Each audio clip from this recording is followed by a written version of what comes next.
I'm Electric. BritSmash! And welcome to something amazing, The Last Jedi, featuring our very best friend, or one of our closest friends, Nathan Rojas. What's going on, guys? It's Nathan. You knew that? Oh. Alright, so Nathan has been was previously a subscriber to FandomReactions. And then he has quickly transformed into one of our closest friends, and now he is making a name for himself on his own Reactors channel, and he is also part of the Reactors League with us. Exactly. Quite a journey. Quite a journey. 3 years in the making. And we know his love for Star Wars, so Brittany took it upon herself. Well, it only felt right that if we're talking about Star Wars, I know how much Nathan loves Star Wars, so why wouldn't we collab with him? Absolutely. And I definitely thought it was a fantastic idea, so here we are. Well, where to start? This is such a large film, and also thank you guys for having me on your channel. By the way, I very much feel like Rose did when she met Finn. No.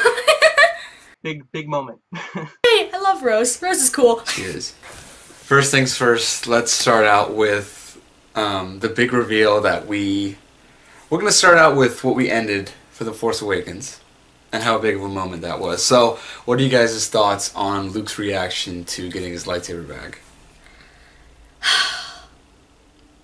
You take it, Nathan. Go ahead. Well, it was something that's been building up for 2 years, so obviously we all were expecting something major. And when he threw the saber back, first off, everybody laughed, and a lot of people were baffled. Like, did he just do that? Me included. But I actually like it because it's the start of showing, you know, where the Luke character has gone, and I think it is also a pretty good metaphor of, hey, your theories you have online, out the window. There it goes. Huh. Well, I think it's an interesting. It's interesting because people expect this character to be the same character he was 30 years ago, and that's not going to happen. As you grow and mature, and you go through different experiences, they change you, and you're not going to be the same person you were. I'm not the same person I was 3 years ago versus fucking 30 years ago.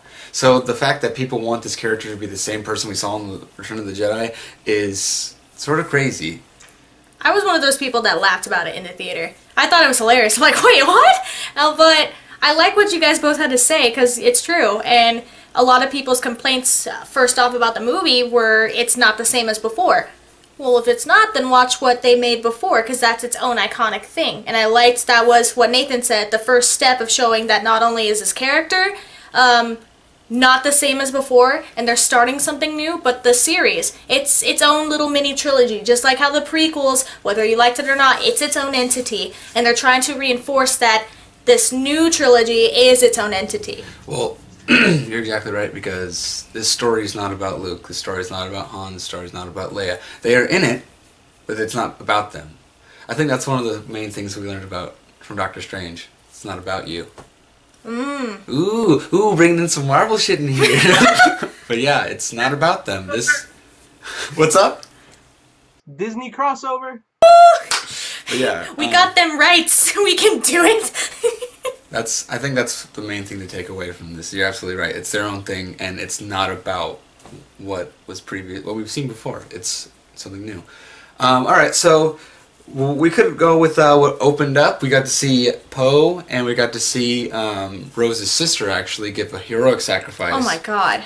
I think that really set the tone for what we were expecting. Some really good effects, some nice humor thrown in there, but some awesome action to you know, keep us going. I think it was nice to see some more interaction with Poe, with Leia, from Poe with Leia, and just to see what kind of person he is, because we really didn't get to see that in Force Awakens. Yeah. I definitely agree. I like seeing the character progression with Poe, going from hotshot pilot to coming into his own to become a leader, so to speak, down the line. And he definitely goes through the trials, and by the end of it, I think he's finally learned that. He even does at the end when he notices, like, hey, we don't have to go and fight the First Order. This distraction can help us escape. So it does come full circle, and he does complete the arc, which was very cool to see. the First Order, and just how much of a threat that they are. It kind of reminds me of like Rogue One, where they emphasize, and like in the original trilogy, the stakes that the characters have to go through to go against this dark side, and just to go against the First Order, how much they have to lose in order to even win, if they could even call it that, because Leia said, like, yeah, we won, we just stopped that fleet, but at what cost? And it just shows what kind of power that they really have just because they're the First Order, and how much they have to work and fight in order to fight for their freedom and fight against them. And then it leads to Kylo Ren. We get to see Luke interacting with Rey and how much Luke has decided to be a hermit and not be connected. And we kind of get... I honestly felt like the interactions with Rey and Kylo were amazing. It just kind of... The whole thing is... So let's touch on this. So a lot of people are... Just touch on it. They want more sci-fi in Star Wars, but the whole point of Star Wars is that it's a sci-fi fantasy. So let's touch on some points of fantasy.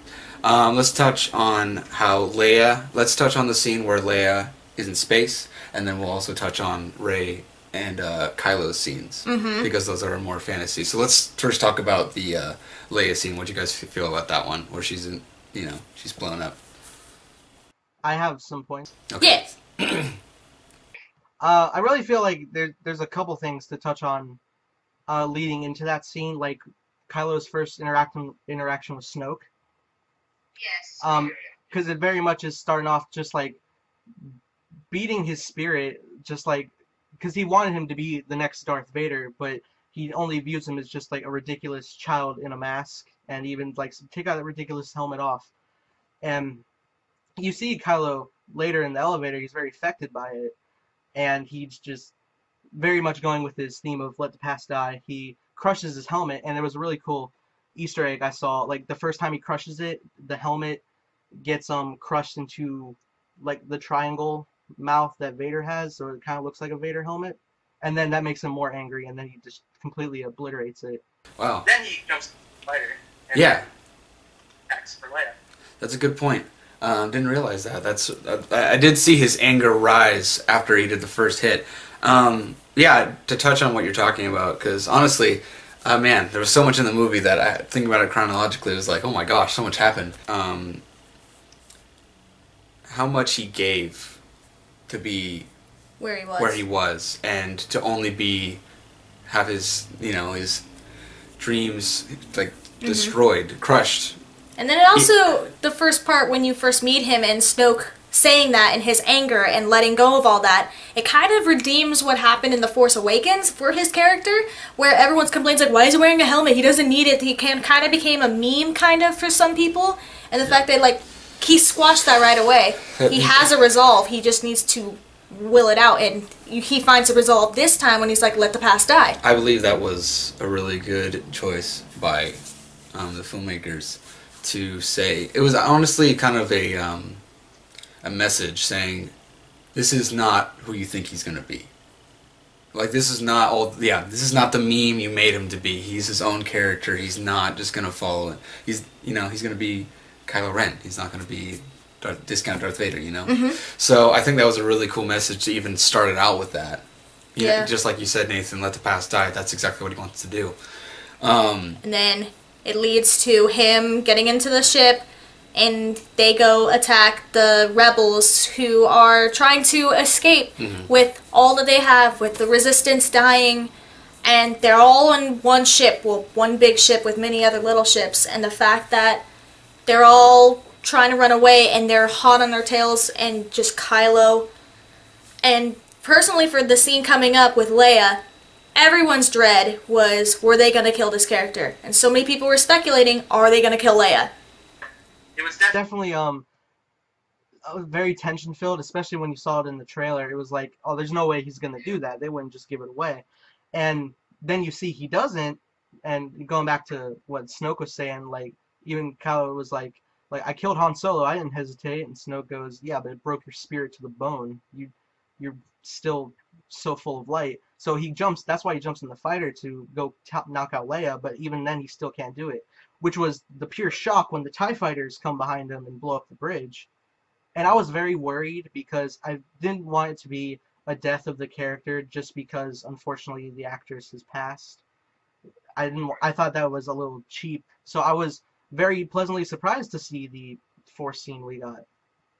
And It was unique, I thought. oh, absolutely. And I think that, just like you were saying earlier, like this is not going to end how you think. We're not going to have Leia die this way. That's not how it's going to happen. The Force has awakened. I think that's what a lot of people miss. Is that another thing is that people are like, that's not how the Force works. It's like it has awakened. It's not what you think it is. It can be so many different things. It's the Force, and I think that's exactly what Luke touches on. Amazing. Everything you just said in that sentence is wrong. Yep. This is not what we think it is, and it can work in many different ways, and Leia showed us that. So That's true. And also, I did hear and read something that, out of respect for Carrie Fisher's family, they didn't want her character died. So, while obviously the actress, they didn't start filming the last movie, so she's not going to be in it. However, they will be referencing her, I think. So, Leia's character is still alive, but, you know, we just won't see her for obvious reasons. And I thought that was very respectful how they wanted to handle that. And it just made me...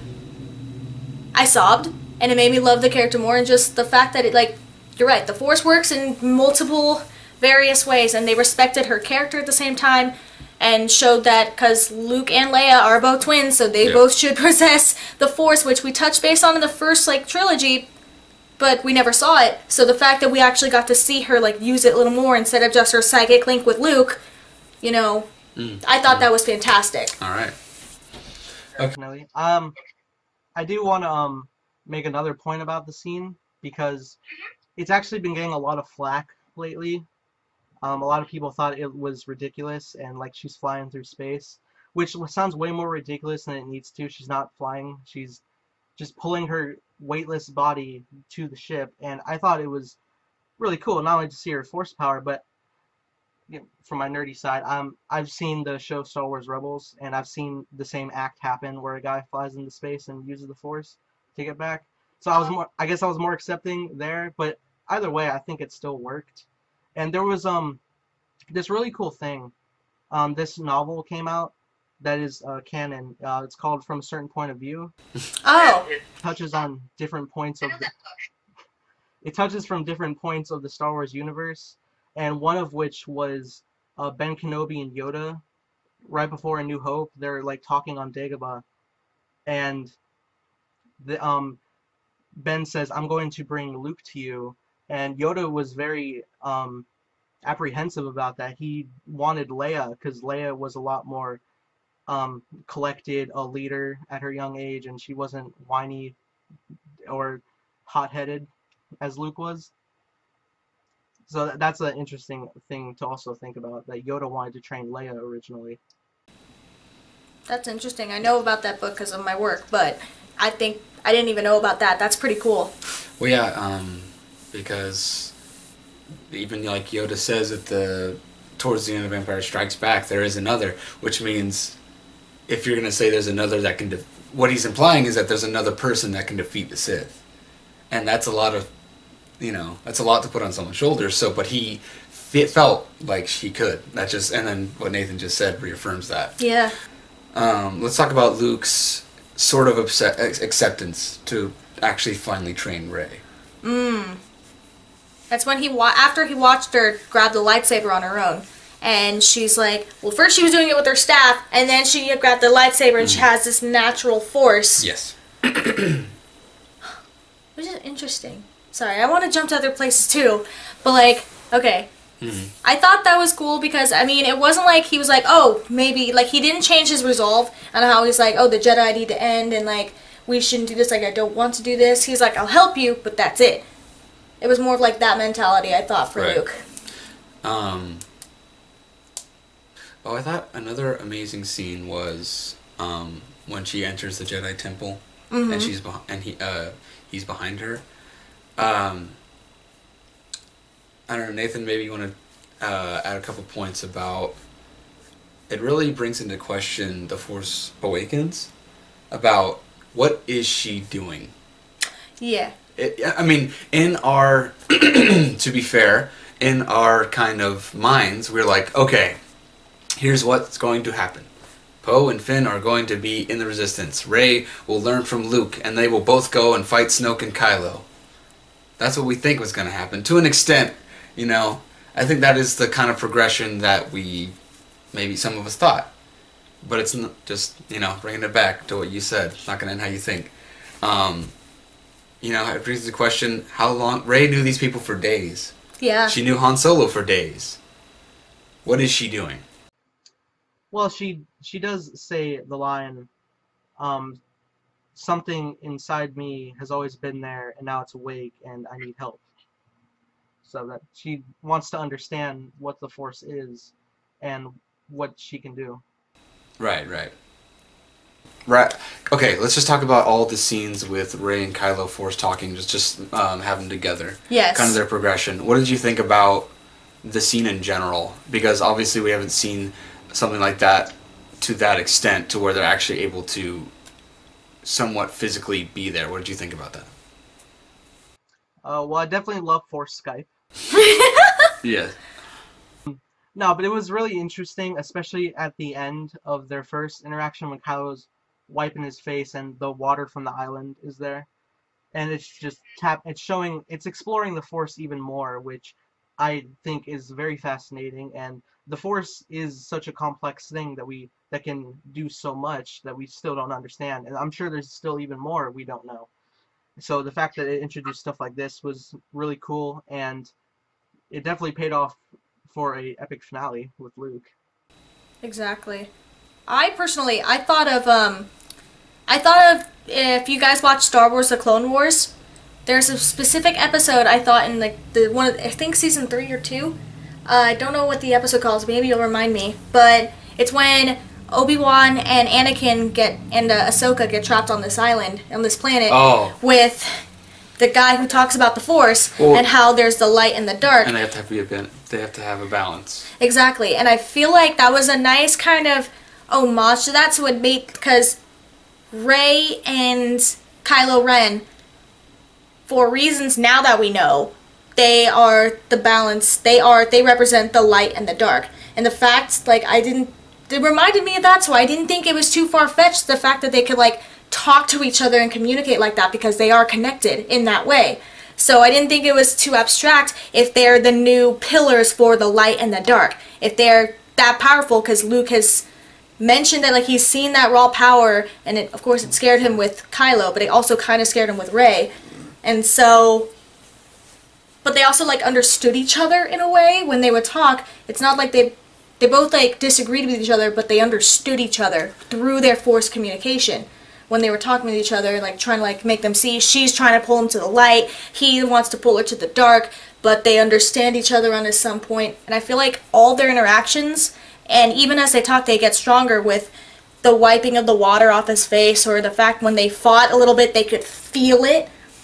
And, like, it felt like they were actually with each other. It was a nice homage to that, to the fact, like, there has to be a balance, and they represented that balance in that way. Okay. And then... Okay, let's just, that's good points. Good job. That was good. Let's go to, kind of leading into Snoke's overconfidence. Let's say that. So let's say, you know how he says, oh, I was the one that created this link, but, you know, it's always been there. Yeah. And that he's not just the one that's doing it. Like, that kind of leads to his eventual demise. Let's go into a little bit about Snoke. Not too much, because... Well, there's not too much to go into, but yeah. What did you think about him in general? I definitely enjoyed it. I think we know as much as we knew about Snoke, the same amount we knew about the Emperor when the original trilogy came out in the 80s. Like, we now have the prequels, but before that, everybody was fine with it, and then now everybody's having a problem with Snoke being taken down so easy. But I thought it was, well, for what they did, I thought it was a perfect way to take him out without having a main character die. Like, Vader had to sacrifice himself to destroy the Emperor, but with Snoke's such overconfidence, and then when Kylo was turning the saber next to him, I thought that was really epic because like he's focusing on his saber, and Snoke's again overconfidence. It's like he thinks he's got the future figured out, and then boom, knocks out Snoke, and my whole theater applauded. Like that was a very tension filled scene. I very much enjoyed it. I think it was a great way to, like, once again, like you were saying, it's like overconfidence. That will be your downfall. And just as we saw, as you're sitting there like, yes, I have won, I win, and then boom, you're dead, son. I think, so another, let's just touch on this really quick, is I loved how it was not connected to anything. He was just Snoke. Yeah. Oh my God. There's so many fan theories of who Snoke was and who Rey's parents were. Just to knock that out of the park. People like were like Snoke is like the Emperor like revived in someone else's body, or this person like revived. No. So many theories about that, and so many theories about Rey's parents. But I personally loved, and I believe, speak for both of us, we loved the fact that they were no one. No one. What did you think about that? I was pleasantly surprised. I was going in thinking we're going to get deeper history to both Snoke's identity and Rey's parentage. I was preaching from day one. I would love to see Rey be a Skywalker, but even though she isn't, I'm not upset. I actually think it makes her character a lot stronger. That she's even more special because she doesn't come from anywhere. It even like shows greatness can come from the littlest person. It can come from anywhere. Okay, so let's touch on some elements that some people have a problem with. Okay, let's talk about the abundance of female characters, and let's talk about how there was some sort of rich people, the environment. Let's just talk like a little bit, because people have problems with that. Let's just talk about how this movie is diverse in its thinking, and it covers some real world problems, and people have problems with that. I think that was well done with every point, because we know that just like in our world, poverty, slavery is still a thing there. So I honestly thought that was covered well, and I liked Rose and ooh, the woman from Jurassic Park. Oh my God. The commander. I don't know. I just want to talk about that just a bit, because it's important to note, I think. Just I thought Rose's character was trivial because she did have some knowledge about how to be able to sneak in and stop their ship from tracking them if they were to go to light speed, which is new. How can you track people through light speed? They were able to do it, so she had the keys and the answer to be able to do it because she's an engineer. Makes sense. And she brought a nice quirky element to it, kind of like what C-3PO did as far as the humor, but not as much, not as like insistent. And so she found a nice balance, but she also helped them in the end. And she also made us recognize when they were on the rich planet with the slaves, how she hated it and how it was horrible. And she was just like, yeah, it looks nice and pretty on the outside, but if you look deeper, it's hell. And she brought you to realize, like, you can't just look at it substantially like that. And she brought in those real world problems. Before, 1 second. I did love how when Rose was describing the city, you think you're going to get another Mos Eisley, right? But no, your expectations are totally subverted, because it is just, it's Vegas. It's a little mini Vegas. What do you think about the place that Rose and Finn went to? What did you think? I thought it looked really cool. A nerd's gonna come out of me of naming everything properly. So they arrived to the city, Canto Bight is the name. I thought it looked really cool. That's exactly my thought. It definitely is the Vegas of Star Wars.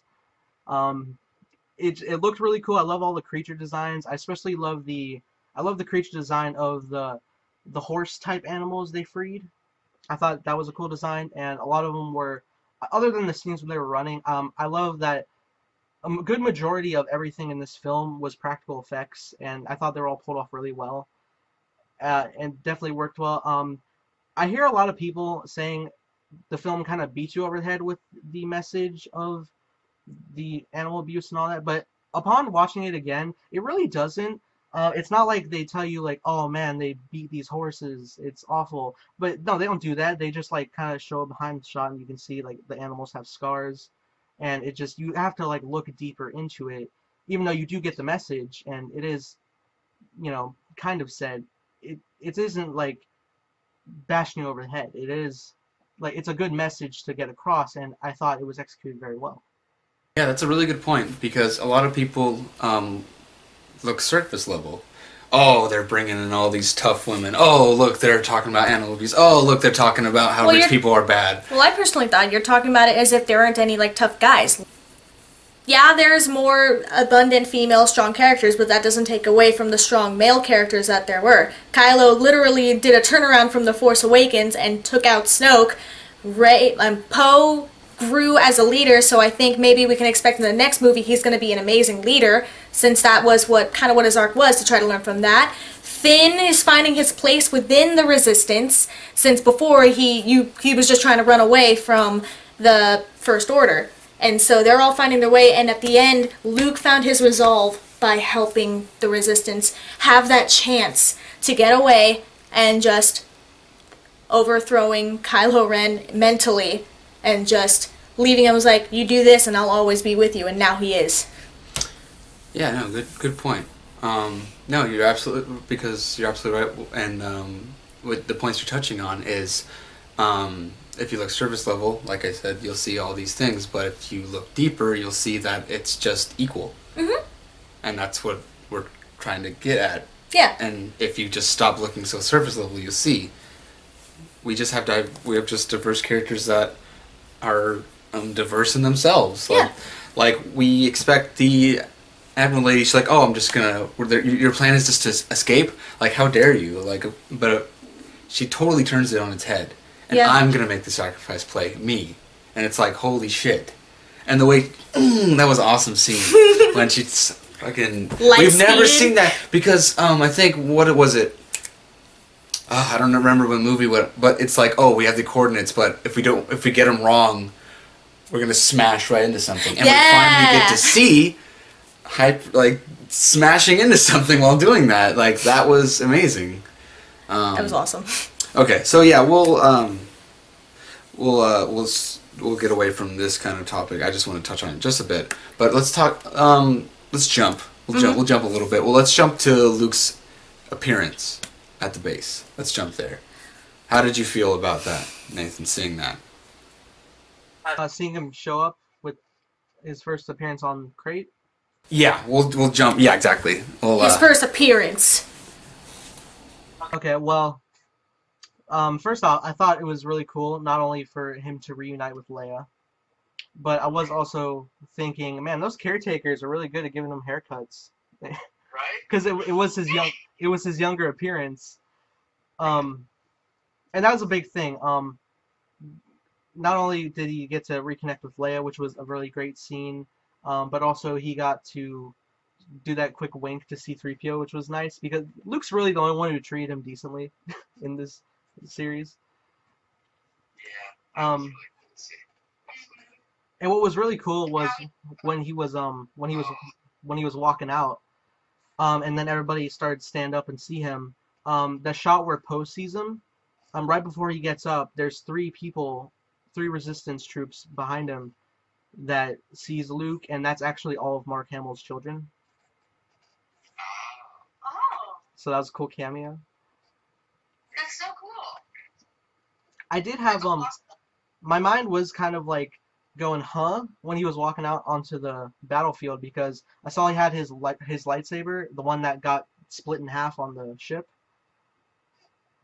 So I was like, wait, how does he have that? And we'll figure this out, I guess. So I just let this movie take me, but there are the hints that Luke is not really there, like when Kylo scoots his boot against the salt and you see the red, but Luke does the same thing and nothing happens. Oh, I didn't even notice that. Yeah, I love that planet. I love that design. So beautiful. Yeah, that's actually a really interesting point that if you look back at it, especially with... Wait, have you seen it a second time? You have? Yeah. Okay, yes. So that's actually really cool that... so it kind of deserves a second viewing to an extent. I think you can make the argument for with all the little things you can pick up knowing what you know. So that's really cool that you're able to have that experience and see that. That's awesome. the planet was awesome. The fact that like it's the salt, because I thought that one guy stepped on it, it was like, is he bleeding? And it's just like, oh wait, it's just covered in salt. Because then you fly through the other parts and it's like, oh, it's all red. So I think yeah. Okay, so let's touch on Luke's interactions really quick because I did love what you had to say about C-3PO and Leia. Real quick, and then we'll go to the battle. I love how when he sees Chewie, he's like, Chewie, and he's like, and then he's just like, you get the heartbreaking moment where yes, I love this series, but you never get to see Han and Luke come together. Well, it makes sense because a lot of people complained like, how come Luke didn't feel in the Force that Han died? Do you think he knew? But then it's like he closed himself off from the Force, so there's no way he could have known because he didn't want to. Exactly. He wanted to be done after his mistake with Kylo, so that's why he didn't know about Han. That's why we were still able to see, wait, what happened to Han? Because he didn't know. He closed himself off from the Force. He didn't want to feel. It was cool seeing him talk about Han, but then also you can see he clearly is hurt by it. And then R2-D2 gives him that nice sucker punch. Oh! Yes. Replaying the old message. That was a really cool scene. That also got my heartstrings a bit. I was like, oh my god, nostalgia. That hit you. But yeah, so he gets this interaction with everybody. That was amazing to see. Speaking of Luke, what major character came back? Oh my goodness. Yeah, I think it was interesting we didn't get to see everybody, but We got Yoda. We got some Yoda. That was insane. Yes. Okay. Yeah. I don't know why I was blanking on that. I was like, who came back? Oh yeah. Right? Because you're just like, oh yeah, he's here. Like it just. Well, because like you forget. I mean, he's in the Force now. Right. He's like accepted into the Force, and now he's just like, he was there. He showed up. You just see his little ears. I screamed in the theater. Yeah, you did. It made me so happy, but it felt more like it was nice because compared, like growing up, I watched the original, like not the original trilogy. We saw the prequels first, and then I saw the original trilogy. So seeing him as more of like the goofy Yoda, like he's just nice. like, Luke. He's like, what are you doing? It's just kind of, it was nice to see. And I think actually his appearance brings into a question: do you still have power as a Force ghost? Because whether or not you want to argue that it just happened on its own, lightning strikes down on the Jedi Temple, and Yoda makes a motion. Was that his intention? It seems like he did it. You know, you could make an argument it just happened, or it was him. So what? That brings into another question about the Force, exactly that you're talking about, Nathan. We don't know. We don't know. Like, I would say that he did call down the lightning. I do want to offer my points. First seeing Yoda. That was a really great moment. My whole theater applauded. It's like, oh my god, yes! And I was really hoping he would come back as a Force ghost. So it was a really great moment. And then I saw him, and it's not only great that he was a puppet again, like he's really there. Yeah. But I felt kind of weird the first time watching. I was like, why does he looks weird? And I understand, like, because his mold looked like it had a constant smile. And I was thinking, couldn't you just like grab the old Yoda puppet in storage? But I actually do like it. Like watching it again, it didn't look as bad. It threw you off at first because it's like, oh yeah, that's right, we puppets, not CG. But like watching it again, there's a lot of moments where Yoda's face works so well, and you get entranced into the stuff he's saying, which I really like the point that he makes with like talking to Luke. You still don't get it, do you? It's not about this and everything he talks about. A really great point that I saw second viewing and first one as well is Yoda says there's nothing in there that the girl Rey does not already possess, and you actually see at the end in a drawer on the Falcon, Rey has all the Jedi books with her. Oh. yep. Huh. And that was a nice little. Like, sorry. I know we all want to talk about Rey and Kylo wrecking some shit, but we have to talk about the most important one, which in my opinion is Luke versus Kylo. What do you think about that? It was definitely really epic, and it's such a great lightsaber battle, even though the lightsabers don't clash at all. it was really cool. It actually has become my favorite lightsaber battle because my favorite one was in Return of the Jedi because there's so much complexity between characters, and it's never been as much as it has here. And it was such a beautiful moment, not only because it's a Force ghost fighting a human, but just the tension between the two and the different shots and the way it was shot was so beautiful. It was like a Western showdown. It was really fantastic. Beautiful shot. And Um, what Luke left him, he beat Kylo mentally. Yeah, he wasn't actually there, but Luke gave him everything, and then he was gone. It was just poetic. He was just gone. It was like he took so much. I'm like, what the fuck? And it just, he beat him, and he was like, I'm always gonna be with you. And you're just yeah, like, see you around, kid. Okay, so, it's. I think I understand why it's so beautiful.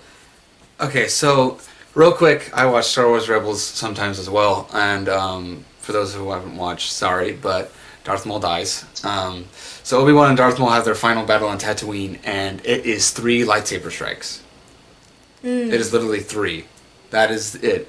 And honestly, I've grown a better appreciation of it because, real quick, what George Lucas based Star Wars on was samurai fights. The samurai fights were 3 to 4 strikes, and it's over. And I think that what we got with Obi-Wan and Darth Maul is exactly that, and it's beautiful because this gave me a better appreciation of that because it's literally 3 strikes. Because no clashing happens, but it's 3 strikes.